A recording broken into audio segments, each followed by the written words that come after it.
Bible, and then I'll try to explain something of it to you. So this morning we're going to be reading from Isaiah chapter 55. I'm going to read the whole chapter. If the first person to find it can shout out the page number.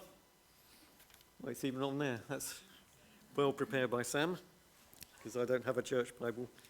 I'm reading from the same translation. So Isaiah chapter 55, starting at verse 1. Come, everyone who thirsts, come to the waters, and he who has no money, come, buy and eat.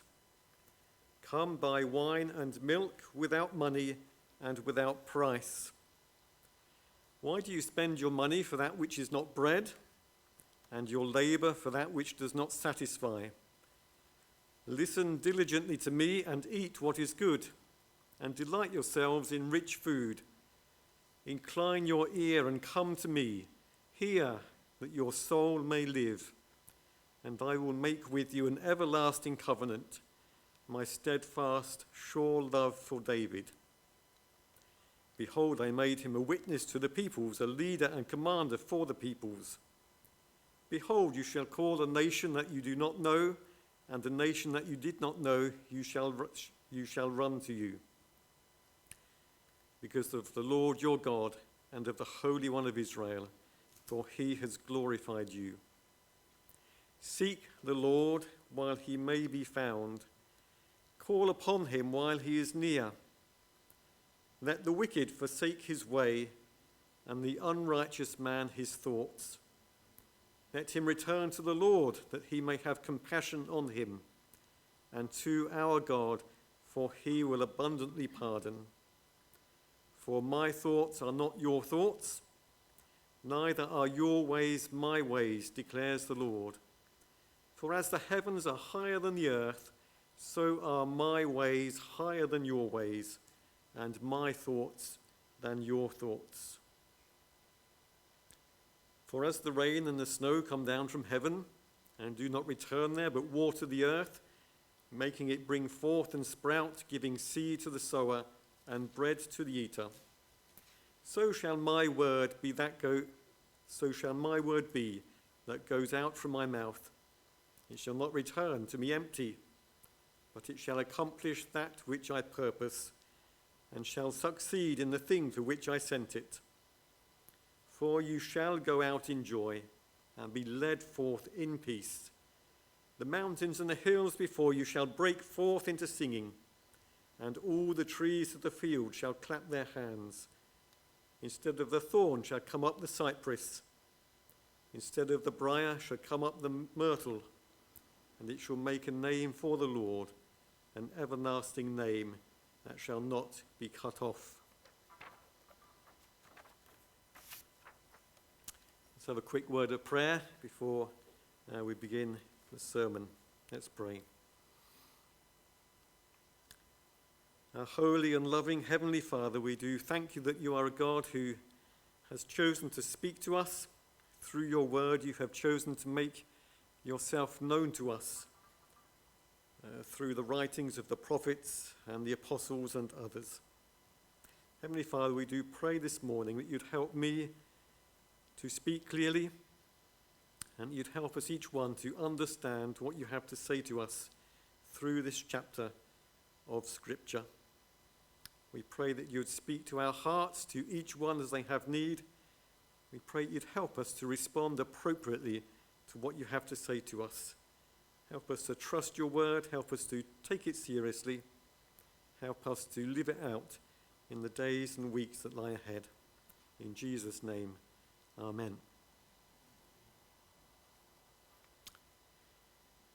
So I wonder if anyone here has actually sat down and thought about how God's thoughts might be different from our thoughts, about how God's ways might be higher than our own ways.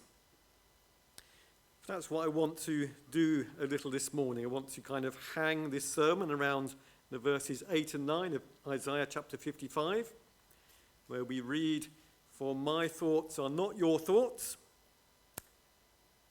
neither are your ways my ways, declares the Lord.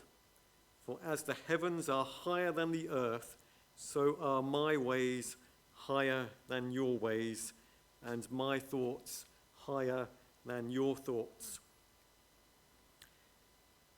I do wonder, perhaps when we approach these verses and think about how God is different, and sometimes we think about God's providence in our lives, don't we?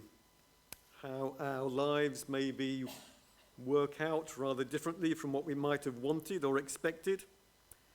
How God speaks to us or leads us or provides for us in ways that are maybe different from what we might have wanted or what we might have liked or what we might have expected. We say then in such circumstances that, well, God's ways are different from mine. God's ways are higher than mine, and we speak of the mystery of God's providence. It might be good and valid to speak in such a way and to think in such a way, but I'm not really sure that this is what Isaiah is referring to in this chapter 55 of the book that he wrote. I think the wider context of this chapter and the surrounding chapters of Isaiah point us in a somewhat different direction.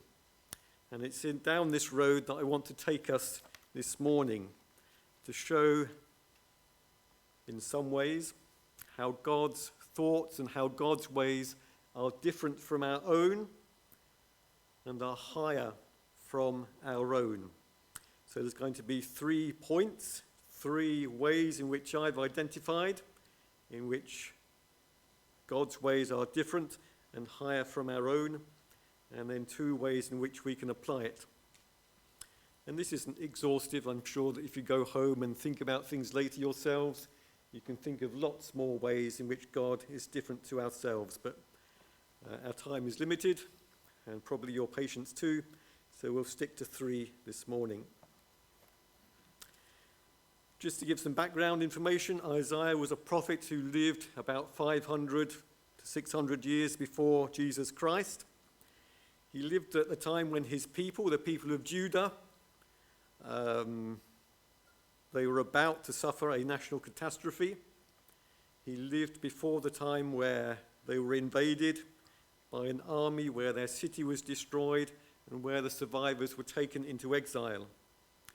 Now, it's generally recognized that in the chapters 40 to 66 of Isaiah, the prophet is, in a sense, projecting himself forward to a time when his people would be in exile, and he speaks to them words of comfort and hope. Isaiah chapters 40 to 66 is often called a book of comfort, and where he speaks of God leading his people in exile back to their homeland of Judah to rebuild the city of Jerusalem. But Isaiah also speaks in a way that is far broader and grander and deeper, that goes beyond the people of Israel. He speaks of God sending a new king, an extraordinary, most excellent of kings, a king who is also called a servant, who is also called the suffering servant, a king who would accomplish a salvation which is a whole lot more extraordinary and universal than the return from exile of the people of Judah. And here in chapter 55, Isaiah is really encouraging people of all ages and all places, including you and I today, to return to God. It's first of all a call addressed to God's people in exile, but it's a call that is for everyone, as I say, in every age and in every place. Let's reread verses 6 to 9. Seek the Lord while he may be found. Call upon him while he is near. Let the wicked forsake his way, and the unrighteous man his thoughts. Let him return to the Lord, that he may have compassion on him, and to our God, for he will abundantly pardon. So my thoughts are not your thoughts, neither are your ways my ways, declares the Lord. For as the heavens are higher than the earth, so are my ways higher than your ways, and my thoughts than your thoughts. How are God's thoughts and ways better than, different from, higher than our own? 3 points. First of all, God is extraordinarily and incomparably more merciful than men and women, you and I, tend to be. Isaiah underlines that when we return to God, we will discover that he is compassionate and that he will forgive. And he doesn't just forgive a little bit, he forgives abundantly, generously, incomparably. And these words echo how God made himself known in a famous chapter in Exodus. I'll read Exodus chapter 34, verses 6 to 8, where God is speaking to Moses. The Lord passed before him, that is, he passed before Moses and proclaimed, the Lord, a God merciful and gracious, slow to anger, abounding in steadfast love and faithfulness, keeping steadfast love for thousands of generations, forgiving iniquity and transgression and sin, but who will by no means clear the guilty, visiting the iniquity of the fathers on the children and the children's children to the third and fourth generation. Well, those verses are so rich I almost chose to do a sermon on those this morning, but my decision came out otherwise.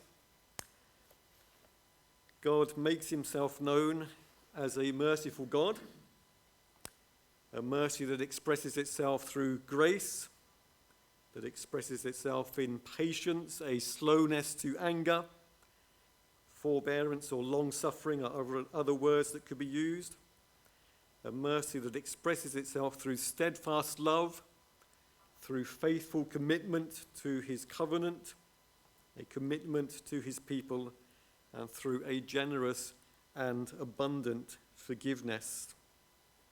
And let's remind ourselves when God said these words. God spoke these words of mercy and grace and compassion at one of the almost low points of his people's history. But God had just delivered them from Egypt. He had led them through the desert to Mount Sinai. He had given them his law. He had made an agreement to be their God in a very special and unique way. And what did the people do? Well, Moses was up the mountain and they decided to make a calf out of gold and to worship it and to throw a wild party that involved lots of immorality and stuff that they shouldn't have been doing. This made God pretty angry and quite rightly so. But given that background, God then says to Moses, I am this one who is merciful and gracious, abounding in forgiveness and steadfast love, and ready to forgive. What amazing mercy and grace he shows. And surely that is mercy that would go beyond the mercy of any one of us. And we can ask ourselves, is such mercy found amongst men and women? Oh, very many, if not most, are quite pleasant people.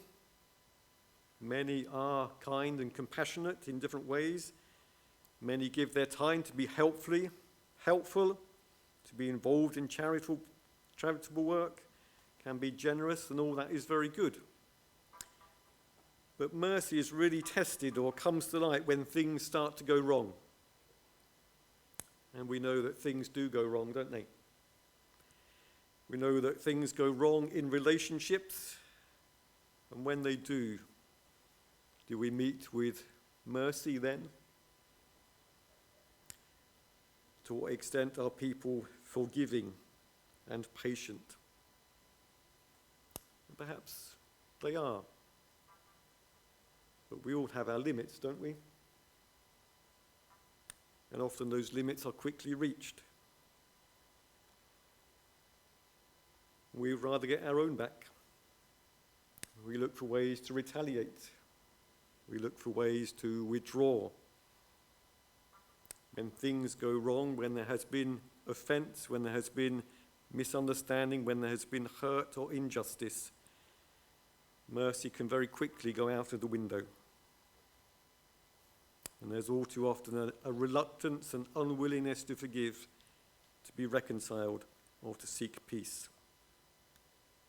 And so I would like to suggest that God, in his mercy, because his mercy is abundant and incomparable, that is one way in which his thoughts and in which his ways are higher than, different from, and better from our own. Because let's face it, our relationship with God has also gone wrong, hasn't it? That we have offended him in so many different ways, that we can scorn him, disrespect him, to turn our backs upon him, and that we are at fault. Not in small ways, but rather big ways usually. And yet God shows himself, reveals that he is disposed to show mercy, extraordinary, cosmos-filling mercy. And the call to return to him is an invitation of extraordinary mercy. It's not the call to return to someone who is severe and frowning. It's not a call to return to someone it's not a call to return home to a grounding or to deprived rights. It's not a call to come back to someone who is harsh and austere. No, it's a call to come back to a God who at heart is merciful, compassionate, and willing to forgive, and willing to do so abundantly. Do we show mercy such as this? Maybe, sadly not. But that's the kind of mercy that God shows. And that's why God's ways and his thoughts are so much higher than and better than our own. The second point I want to underline, and it's kind of related, is that our relationship with God, at least his relationship towards us, is not what we might call transactional. If you're worried about what that might mean, I'm going to explain. But first we'll read Isaiah chapter 55, verses 1 and 2. Come, everyone who thirsts, come to the waters, and he who has no money, come buy and eat. Come buy wine and milk without money and without price. Why do you spend your money for that which is not bread, and your labor for that which does not satisfy? Listen diligently to me and eat what is good. Delight yourselves in rich food. What's a transactional relationship? Well, it's the kind of you scratch my back and I will scratch your back kind of relationship. It's where there is a give and a take. It's a relationship where we do something for someone in the hope that they in return will do something to benefit us. It's a relationship where we invest in the other because we hope to gain an advantage or a benefit from what they might be able to do for us. That's the way human relationship society works. It's not always bad. But there can be disappointments when people don't meet our expectations or our desires. There can be frustrations and resentments when people don't do for us what we think they should do for us. It's the way things are. But God's ways are different. They are so much higher than our own. God essentially says to us, or Isaiah the prophet announces, that God has something to offer, something wonderful, something extraordinary, something precious. We have the picture of a meal, a delicious, sumptuous, luxurious meal. It's a picture of hospitality. And when we read in the Bible this illustration of sitting down to a meal together with God, it speaks to us of God's friendship. It speaks to us of fellowship with God. It speaks to us of reconciliation with him. When we read of this meal, we read of God inviting us into friendship and relationship with himself. What could be better? God invites and calls us to be restored and reconciled to him, and to live with him, and to walk with him, and to eat with him. But it's true, isn't it, that so much religious thinking throughout the ages has been of the kind of, we need to do something for God so that he can show his favor and his blessing to us. That we need to do something might be sacrifices, it might be offerings, it might be good works, it might be doing your prayers, living a pious life. But there's this thing at the back of our mind, isn't there, that we need to do something for God, for him to do something for us. It's kind of trying to manipulate him, trying to twist his arm to be favorable, to give us what we think he should give us. But that's not the basis of what comes out in Isaiah chapter 55. God blows such thinking out of the water. For he says that I'm ready to give this to you even if you can't pay for it. He says, I don't want to be paid for it, I don't need to be paid for it, and anyway you don't have enough to pay for it. I'm just giving it to you. And I'm giving you the best I can offer. I'm giving you myself. In friendship, in fellowship, in relationship. It's not based on a transaction. The hymn we sang says, nothing in my hands I bring, simply to the cross I cling. Even if we wanted to, and yeah, it's true, we do want to so often, that which we can offer to God would never, ever be enough to merit, deserve, or pay for what he gives to us. But this passage shows us that he doesn't want to be paid it, he doesn't expect to be paid for, but it's a gift of grace.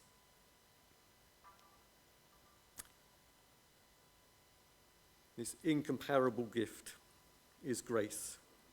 Grace is unmerited. Grace is undeserved. Grace is simply God giving himself to us in mercy and compassion and in love. Third point,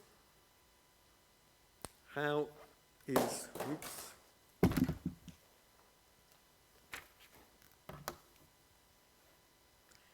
is God's gift, God's grace, and God's mercy possible?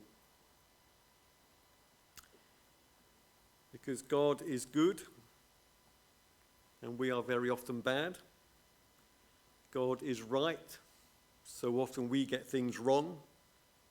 God is pure, and so often we are morally and spiritually polluted and corrupt. To use biblical vocabulary, God is holy and just, and we are sinners. And justice requires that wrongdoing be dealt with appropriately, that it be censured or sanctioned, punished.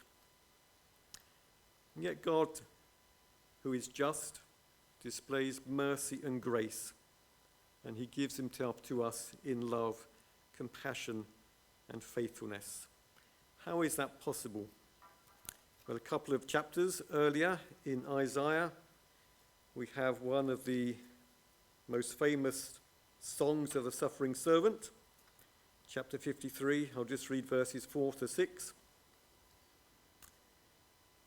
Speaking of the suffering servant, Isaiah says, "Surely he has borne our griefs and carried our sorrows, yet we esteemed him stricken, smitten by God and afflicted.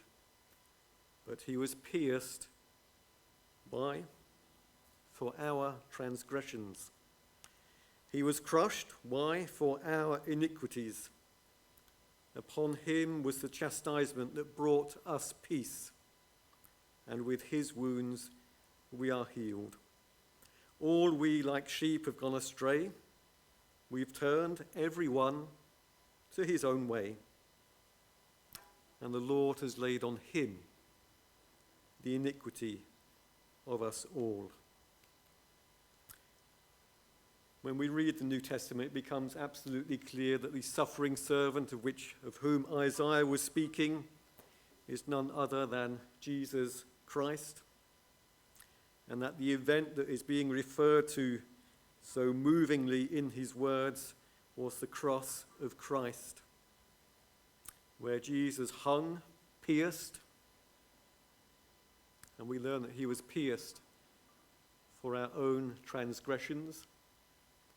He was crushed, pierced for our iniquities, for all that we have got wrong, for all that we have done wrong, for every way in which we have polluted our hearts and our souls, for every way in which we have offended God. And God's offer of grace and mercy rests upon the cross of Jesus Christ. Without the cross of Christ, it would not be possible, for Jesus has taken our place and has endured God's justice in our place. And because of that, God's grace and his mercy flow to us. Truly, God's ways and God's thoughts are higher than our own. I'm not familiar with ancient literature, but I don't think we find a story such as this. Who could have made it up? Who could make up such a story as the cross and the resurrection of our Lord Jesus Christ? Who would have thought up such a scheme as that? God's ways are truly higher than our ways. Let's read 1 Corinthians chapter 1, verse 23. We preach, it's Paul writing to the church in Corinth, we preach Christ crucified, a stumbling block to Jews and folly to Gentiles. It's in the ancient world, this message of the cross was so different, it was so out there, it was so alien that people thought it was totally stupid, absurd, foolish, and that others thought it was totally scandalous, blasphemous. And yet, the biblical testimony is that God's ways are higher than our ways. God's thoughts are different than our thoughts. And it is at the cross of Christ where God's holiness and justice meet with his mercy and his steadfast love in such a way that the enigma of how a good God can live with bad people is resolved, and where the blessing of living in a joyful, loving, peaceful relationship with God is provided. Truly, God's ways are higher than our own. God's thoughts are higher than our own. And so how should we respond to these ways in which God is different from our own? Well, the emphasis of this chapter, isn't it? That we have an encouragement, an invitation, a call simply to turn to God or to return to God. It's an invitation, an exhortation with a reassurance that when we do turn to God or return to God, we will discover him to be gracious and merciful. We'll discover him to be compassionate and loving. We will discover that he forgives abundantly. We will discover that he will be steadfast and faithful, that he gives himself to us generously, that he welcomes us unreservedly. And this invitation, this exhortation holds true for each one of us today, however long we have been away from God, whether that's been for a day, whether it's been for a decade, or even longer. God's invitation to you today is, return to me. And whatever you might have done, whatever you've done wrong, however often you've done it and however serious that might have been. We have that assurance that God forgives abundantly, and that abundance is sufficient to cover every single one of our sins or offences or whatever you want to call them. And however broken, however confused, however messy your life might be, whatever skeletons might be in your cupboard that you dare not speak of to another, God says, "Come to me, and I will have compassion, and I will show mercy, mercy that is more than enough, forgiveness that is abundant." And in whatever way you've been chasing dreams that have been disappointed, dreams that have turned into nightmares, however you've been seeking satisfaction that appears to be elusive, that are never fulfilled, God says, "Come to me and I will be enough. I will satisfy you, and I will do it generously, mercifully, and abundantly." And so the first encouragement to each one today is simply to respond favorably to this invitation and to go to God and to receive his grace, to receive all that he is in mercy and love towards us. The second and final application is something more of a challenge. We've been talking about God's ways and God's thoughts as they appear in verse 8 and 9. But it's true that the same vocabulary appears in verse 7 as well.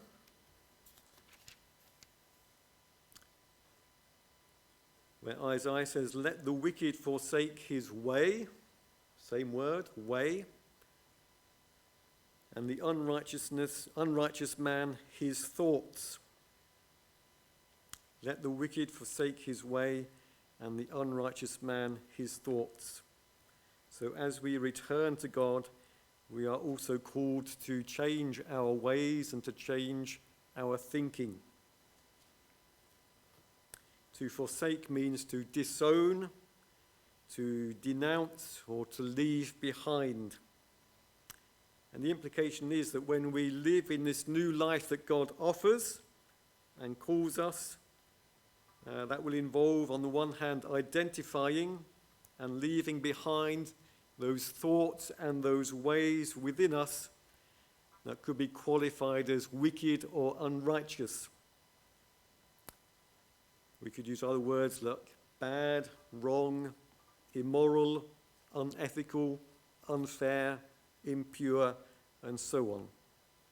But in leaving these things behind, we don't fall into a kind of moral vacuum and emptiness.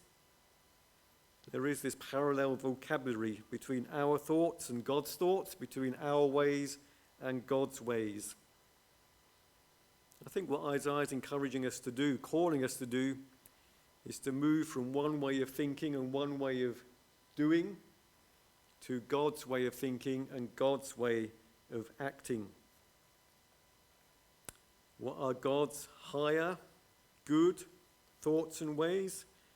Well, that would be a huge, vast subject. But surely we've started to look at that this morning. And we're not here looking at legalistic lists of rules and regulations.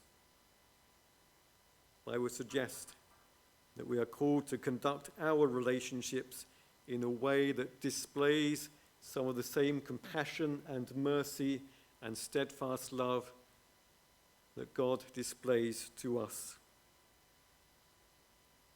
And when things do go wrong, as sadly they do, that's part of life, we're to conduct ourselves and our relationships in ways that display that same mercy of God, a readiness to work on or to resolve problems in a peaceable, gentle, fair, and just way. Mercy does not say there is not a problem. Mercy says, let's deal with this problem in an appropriate way and in a way that is reflects God's compassion, his patience, his mercy, and his readiness to forgive. Just look at one text in the New Testament. Could have looked at dozens, but time is running out, or maybe even overrun. Luke chapter 6, verses 32 to 38. If you love those who love you, what benefit is that to you? For even sinners love those who love them. And if you do good to those who do good to you, what benefit is that to you? Even sinners do the same. If you lend to those from whom you expect to receive, what credit is that to you? Even sinners lend to sinners to get back the same amount. But love your enemies and do good. Lend expecting nothing in return, and your reward will be great. And you will be sons of the Most High, for he is kind to the ungrateful and the evil. Be merciful, even as your Father is merciful. Judge not, and you'll not be judged. Condemn not, you'll not be condemned. Forgive, and you will be forgiven. Give, and it will be given to you. Good measure, pressed down, shaken together, running over, will be put into your lap. For with the measure you use it, it will be measured back to you. We spoke earlier about transactional relationships, and here in Luke there is a call, in a sense, to transcend this kind of, I give to you because I want you to give back to me. That's what people do, but God wants us to go higher and beyond that, to display something of his mercy, his compassion, his goodness and his kindness, even towards people who might not be able to give anything back, even towards people who, to all intents and purposes, might not deserve anything. We need to transcend that. And ultimately there's that call, isn't there, to be merciful as God is merciful. It's a call to be different. It's a call to seek to follow his higher thoughts and his higher ways. Just as we conclude, I think of some of the parables in the New Testament where Jesus compares, if you like, God to, or the idea that God will throw a royal banquet to celebrate the marriage of his son. And in so many of these parables, we see this wonderful, wonderful invitation to attend this royal banquet. Now, I'm no royalist, but if someone sent me an invitation to attend the marriage of a member of the royal family, I would put everything down, change my diary, and I would actually attend.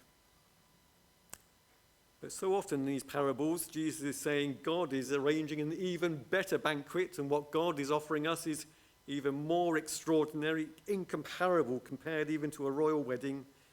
And yet what are people doing? They're saying, no, you know what, I prefer to work in my garden.